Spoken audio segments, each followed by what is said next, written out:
Hola, soy Leonardo Oliva, soy editor de Política de los Andes. Esta es una producción especial para Vía País, para La Voz y para los Andes. Nuestro invitado de hoy es Andrés Malamud, politólogo, para mi gusto uno de los más lúcidos analistas de la política nacional e internacional y sobre todo uno de los más originales, y te das el gusto de seguirlo por Twitter. Bienvenido, Andrés. Muchas gracias, Leonardo. Es un gusto estar en Mendoza. En Mendoza y en Córdoba y en Buenos Aires, porque esto va para todos. Bueno, Andrés, ¿cómo crees que va a reconfigurar la crisis del coronavirus, la pandemia, al mundo? Sobre todo al escenario mundial, ¿no? Hay dos interpretaciones, la que piensa que la historia está dando vuelta y marchando en otra dirección, y la que cree que la pandemia simplemente acelera la dirección en la cual, por ejemplo, la digitalización, el teletrabajo, pero sobre todo la transición de poder, la declinación relativa a los Estados Unidos y la emergencia china.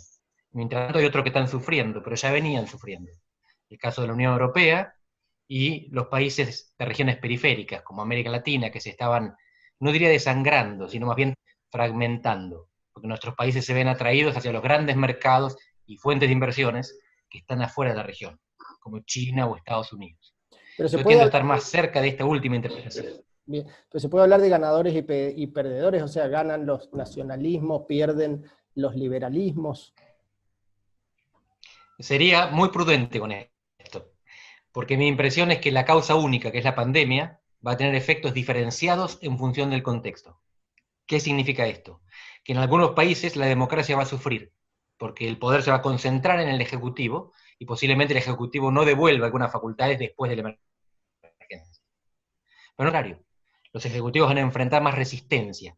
En vez de más concentración, van a tener más puja por el poder, y en concreto en Estados Unidos y en Brasil, donde los Claro. dos presidentes, Bolsonaro y Trump, de repente se encuentran a gobernadores que le dicen que no, y que cuarentenan contra la opinión federal y que, por ejemplo, hay congresistas, jueces y ministros que se oponen a Bolsonaro y lo ponen en un brete. ¿Esto qué significa? Que no hay que ser fatalista. Hay cosas que van a mejorar y cosas que van a empeorar. Hay ganadores y perdedores, pero esto es obvio. No puede haber solamente ganadores o solamente perdedores. Y los grandes ganadores parece que están en Asia-Pacífico. Sin embargo, hablando de Trump y de Bolsonaro, que más Bolsonaro que Trump, pero bueno, los dos de alguna manera son muy cercanos a la Argentina. Sin embargo, los dos, a pesar de que parecen estar hackeados por la pandemia, siguen sosteniendo, digamos, una base electoral y de ciudadanos que los apoyan muy fuerte, ¿no? Y bueno, Trump, de hecho, tiene sus elecciones este año donde busca su reelección. ¿Cómo ves esto? Gran tema. Tanto Trump como Bolsonaro tienen un apoyo muy intenso de una minoría electoral. Y esto no es una invención mía. Trump perdió de votos la elección. Gana porque el colegio electoral impone una elección indirecta y él gana en los estados en los cuales por pequeña diferencia consigue todos los electores. Bolsonaro esta semana perforó el piso del 30%. La apuesta de Bolsonaro es mantenerse con esa intensidad del 30-35%. Porque eso le permite el juicio de elección, porque la oposición está peor que él. Pero habiendo perforado el piso, está en el 25% esta semana, si baja del 20%, las cosas se le complican mucho. Así que lo que caracteriza a estos dos presidentes no es una amplia base de sustentación, sino una base muy intensa, que algunos llaman los locos. Y hay razones para eso, porque, por ejemplo, todo el terraplanismo y el fanatismo religioso se encolumna detrás de estos dos presidentes en cada país. Y Alberto Fernández, ¿dónde lo ubicás acá? Porque parece, las encuestas lo indican, ¿no? Pero parece que Alberto se empoderó con la pandemia, o sea, nació como un presidente débil, sin una base electoral propia, puesto a dedo y parece haberse empoderado. ¿Crees que esto lo puede sostener? En la mayor parte de los casos en que el presidente tuvo una respuesta moderada, la opinión pública lo acompañó. Podemos pensar en Alemania, gran caso, en Portugal, que es otro de los casos habitualmente mencionados, aunque sea más pequeño, y donde el presidente enfrentó una grieta, estuvo en dificultades. Y pienso, por ejemplo, en España. El presidente del gobierno español, Pedro Sánchez, no tiene los primeros ministros y presidentes. Pero esto es un efecto común, que se llama rodear la bandera. Cuando hay una emergencia, pandemia o invasión extranjera, el pueblo se une detrás del portaestandarte, que es el jefe del Ejecutivo. Si hay una división, este efecto no se da. En Argentina lo que hubo es una convergencia de los que gobiernan. Presidencia, provincias y municipios estuvieron todos de acuerdo en la dirección para dónde ir, que fue la cuarentena. Ahora empiezan los roces, porque la cuarentena tiene rendimientos decrecientes. Es un éxito total en las primeras semanas, y de a poco empieza a imponer un costo. Y tan alto es ese costo que en un momento la cuarentena se torna precisamente una mochila de plomo.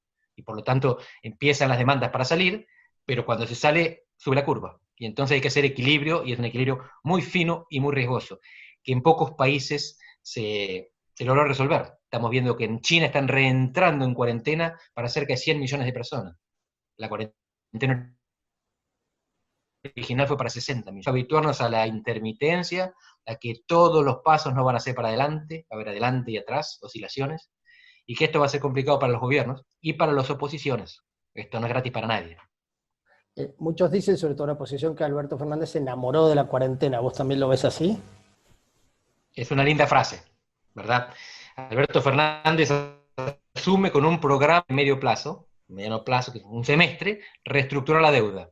Le cae una pandemia en la cabeza y entonces tiene otro plan, que es la cuarentena. Lo de la deuda parece que lo está administrando bien. Ahí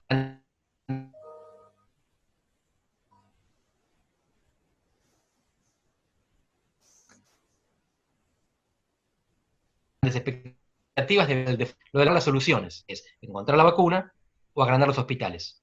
Bueno, los hospitales se agrandaron, la vacuna no se encontró. Tendremos que aprender a vivir con el virus. No podemos vivir encerrados. Por lo tanto, lo que fue un éxito ayer será un fracaso mañana. Pero el que se acostumbra al éxito no sabe cómo soltarlo. ¿Cómo ves el rol que han tenido los gobernadores acá en esta gestión? Porque al principio, bueno, formaron como un bloque con el presidente, en algún momento pareció que han estado demasiado atados de manos, ¿no? Y que ahora se empiezan a desatar. ¿Esto es porque la Argentina demuestra que es un país poco federal? Hay alguna gente que sostiene esta idea, que los gobernadores son dependientes fiscalmente del presidente y por eso lo acompañaron. Yo no observo esa realidad. La impresión, al contrario, es que los gobernadores fueron más papistas que el Papa, y algunos intendentes todavía más. Hubo gobernadores, el caso del de Jujuy, Gerardo Morales, que decidió cerrar la provincia incluso para los jujeños que estaban afuera. Si no entraron hasta ahora, no entren más, quédense en Buenos Aires, cuarentenen allá y después vemos. Hubo municipios que terraplenaron los accesos para impedir la circulación con gente de afuera. Es decir, que la cuarentena fue una demanda convergente de los poderes en los tres niveles, nacional, provincial y municipal. Pero ahora, cuando no hay circulación en muchos municipios y muchas provincias, esos mismos gobernadores e intendentes quieren salir de la cuarentena. No es que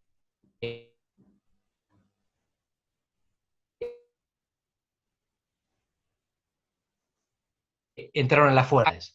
Falta que se adapte la nación. Lo está haciendo de manera segmentada. Dice, donde no circula el virus pueden abrir, en el AMBA no. Pero en el AMBA vive casi la mitad de la población argentina. Y entonces ahí hay mucha producción, mucho consumo, que está congelado en este momento, y mucha demanda también, difícil de compatibilizar. Y por lo tanto ahí se concentran los males argentinos. No solo los males, pero es importante tener en cuenta que la mitad de la población en Argentina vive en el 1% del territorio. Esto es un equilibrio inestable. Y no es la pandemia la culpable. La pandemia es la que lo dejó a la vista. Vos estás en Portugal, vivís en Portugal, pasás gran parte del año ahí.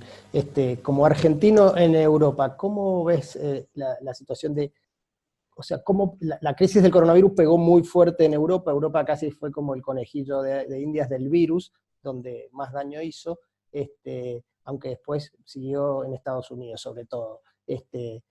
¿Aprendió esa lección Europa y qué crees que va a pasar en Europa a partir de ahora? Vamos aprendiendo sobre la marcha. Occidente no estaba acostumbrado a las epidemias. Oriente sí, África también. Desde 20 años uno ve orientales en los aeropuertos viajando con barbijo.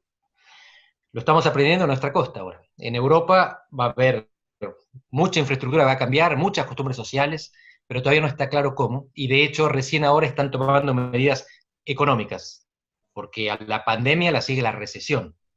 Lo que pasa es que a esto sí, Occidente sabe más o menos cómo adecuarse, sobre todo el Occidente próspero, que es Europa y Estados Unidos, que tienen reservas, imprimen su dinero y pueden endeudarse. Cada país fue aprendiendo a su manera. Hubo poca solidaridad al principio, un poco más de solidaridad de salida.